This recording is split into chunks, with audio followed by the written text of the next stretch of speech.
السلام علیکم د افغان روبوټیک ټیم HTML5 کورس ته په خیر راغلی. زه یم وحید احمد. دغه 14مه ویډیو ده زموږ د HTML5 کورس.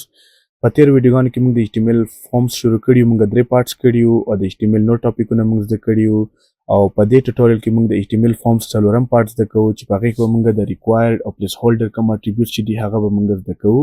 په تېرو درو پارټس کې د فارمز چې کوم موږ کړي یو د هغې کې موږ دغه کوډ لیکلی و چې کومه نتیجه وه موږ سره دغه. اوس به په دې کې موږ زده کوو چې پلیس هولډر ولې استعمالوو او ریکوایرډ ولې استعمالوو، څه دپاره دغه موږ استفاده کوو. اوس دلته تاسو یو څه ورکئ، نوم ورکئ، دلته څه نوم ورکئ، ایمیل پرېږدوئ، دلته پاسورډ دلته به میل ورکو او دلته به یو څه ورکو. دا چې کله زه سبمیټ کوم دغه سبمیټ کیږي. دا ګوره دلته موږ ته ایمیل پرېغوستلو. اوس که موږ غواړو چې هر کس پکار دی باید ایمیل ولیکي، ایمیل خامخا ولیکي، ولې چې ایمیل کمپلسري دی، ضروري دی. ایمیل نه بغیر د فارم نه ډکیږي. همیشه به تاسو ویب سایټونو کې کتلي وي، جیمیل او فیسبوک وغیره کې تاسو ته وایي چې ایمیل ځای خالي پرېږدئ، تاسو ته دلته نوټیفیکیشن دلته یو نشان راشي چې د ایمیل چې کوم دی دغه ولیکئ، ځکه دا پاتې دی. دا به اوس موږ څه کوو، څنګه به کوو او کوم ځای کې به دا موږ لیکو. دې دپاره یو سمپل اټریبیوټ دی، سمپل ویلیو ده چې هغه دی ریکوایر. ښه، اوس به موږ د ایمیل سره اول ریکوایرډ ولیکو، وروسته ټولو سره ولیکو. اول به دغه ایمیل دی ریکوایرډ ولیکئ تاسو دلته ریکوایرډ. ښه، دغه REQUIRED سپیلنګ به داسې وي او دا به دلته د انپوټ کې دننه واچوئ. د ایمیل چې کوم انپوټ دی صفر یو دکه دغه د ایمیل انپوټ دی، په دې کې به د ریکوایرډ داسې ولیکئ. سمه ده. اوس به دلته دا سیو کړئ، اوس ریفریش کړئ. اوس دلته نوم ورکوم، بیا نوم ورکوم، ایمیل پرېږدوم، دلته به میل ولیکو او دلته به پاسورډ ولیکو. دا زه سبمیټ کوم. دا وګوره دلته مونږ راځي پلیز فل آوټ دیس فیلډ. نو مهرباني وکړئ دلته لیکل ولیکئ، دلته هم تاسو دغه ځای هم ډک کړئ، دغه فیلډ هم ډک کړئ. دا ولې اوس راغلو چې دلته مونږ ایمیل دپاره څه ورکړو، ریکوایرډ اټریبیوټ ورکړو. که دا ورنکړو نو دا به خپله سبمیټ شي، خو دلته اوس مونږ دا ورکړو او دلته اوس مونږ دا نوټیفیکیشن راځي چې دا ورکړئ، هغې نه بعد بس تاسو فارم چې کوم دی هغه ډکیږي. او دا په کار تاسو هر فارم کې ورکئ چې دا ډېر ضروري دي. نو دا به ټولو سره په کار دی موږ تاسو ورکو، د هر یو سره چې هر یو دپاره فارم دپاره دغه وي.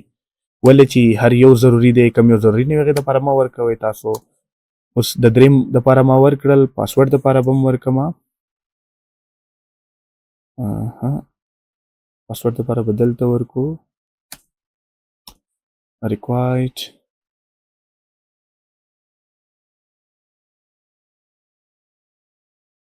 دلته کنفرم پاسورډ دپاره به هم ورکو ریکوایرډ.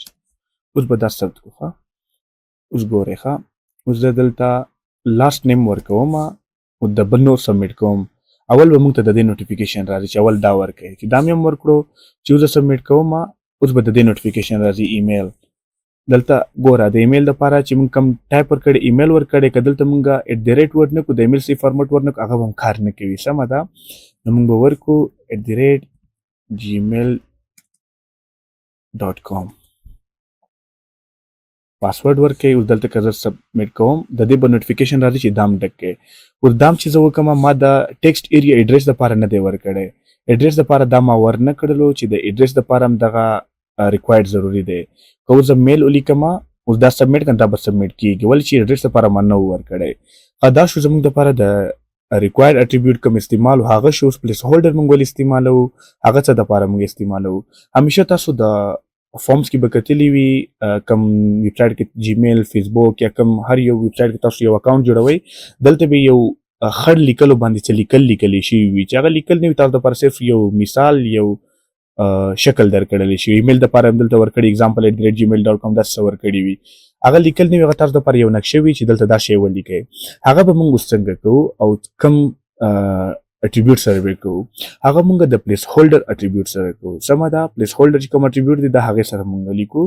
اوس دلته نیم دی، دلته به زه اوس ورکړم پلیس هولډر. د فرست نیم دی زه به ورکړم انټر فرست نیم. سمه ده. اوس سیو کړئ. اوس دلته لیکل څه نشته، دا ریفریش کړئ. تاسو اوس کتلی شئ د خړو لیکلو باندې دا راغلل انټر فرست نیم. دا ډېر ضروري دی فارم دپاره، دا باید تاسو زده کړئ. ورکه دلته زه دا لیکم، دا چې زه اوس لیکم هغه خپله ختمیږي، خپله پاکیږي. دلته زه لیکم هغه خپله ختمیږي. سمه دا صرف یو نشان د لیکل نه دی، صرف یو شکل جوړ شوی دی. سمه ده. اوس دلته لاست نیم دپاره به مونږ دغه ورکو انټر.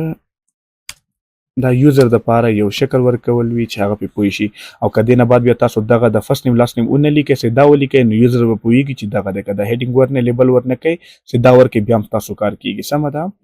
اوس به دلته ایمیل دپاره ورکو example@gmail.com چې په داسې شکل کې تاسو ایمیل ولیکئ. دلته پاسورډ دپاره به اوس ورکو انټر او پاسورډ. ښه دا دلته شو. دلته به اوس دلته ورکو require نه placeholder confirm your password. دا ثبت کې دلته راشئ، دا ریفریش کې. تاسو اوس کتلی شئ دلته ټولو سره دغه راغلو انټر پاسورډ. دا وګورئ دې فارمټ کې تاسو ایمیل وکړئ، د یوزر دپاره یو نقشه ورکوي څنګه ایمیل تاسو ولیکئ. که هغه ایمیل غلط هم لیکي هلته به یادوري دوی ته کېږي چې داسې ایمیل ولیکئ. کنفرم پاسورډ دې ټولو سره راغلل. مونږ سبمیټ دپاره د ریکوایر اټریبیوټ هم ورکړو چې هغه سره دا کېږي. نو دغه شو زمونږ د 4م پارټ د 14مې ویډیو نن دپاره درس. پر روانه ویډیو کې به زه تاسو ته چې مونږ د ډراپ ډاون منیو څنګه جوړو، ولې څه دپاره استفاده کوو په HTML کې، هغه به زه تاسو ته زده کوم. مننه.